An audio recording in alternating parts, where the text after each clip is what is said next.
Hey guys, কি অবস্থা সবার? আশা করি সবাই ভালো আছেন। তো আজকে আমি আসছি আমার নানুর বাড়িতে। গাইস, নানুর বাড়িতে আসলে সবার একটা প্রবলেম ফেস করতে হয়। তো আমার প্রবলেম হচ্ছে এই দেখেন, রাস্তার অবস্থাটা দেখেন গাইস, এত খারাপ রাস্তা। তো আজকে প্রায় 1-1.5 বছর পর আজকে রাস্তাটা ঠিক করতেছে। তো গাইস, আমি আজকে নানুর বাড়িতে আসার পর বাংলাদেশের ট্রেডিশনাল ড্রেস লুঙ্গি একটা টি শার্ট পরছি। তো আমার সাথে আছে মানুষের উপরে একটি অমানুষ বন্ধু, তাকে নিয়ে চলে যাচ্ছি ব্রিকফিল্ডের দিকে। সেখানে উপর অনেক সুন্দর বাতাস আছে। এই দেখেন আমাদের নানুর বাড়িতে ব্রিকফিল্ড। তো সোজা কথা গাইস, আমরা এই যে উপরে যে মাটির টালটা দেখতে পাচ্ছেন, আমরা এখন সেখানে উঠবো। সেখানে উপরে অনেক বাতাস আছে। আমি ওকে বললাম সোজাসুজি উঠতে, সে মানে না। সে বলে কি নিউটনের তৃতীয় সূত্র অনুযায়ী আমরা এখান দিয়ে উঠবো। তো আমরা এখান দিয়ে বহুত কষ্ট উঠতেছিলাম। তো উঠার পর গাইস, তার অবস্থাটা একবার দেখেন।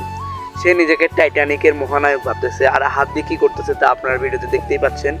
সে নিজেকে কি ভাবতেছে তা সে নিজেও জানে না। তারপরে আর কি গাইস, এখানে অনেক সুন্দর বাতাস, বাতাসের মধ্যে আমি ঘুরতেছিলাম, সেও আমার সাথে আসছিল।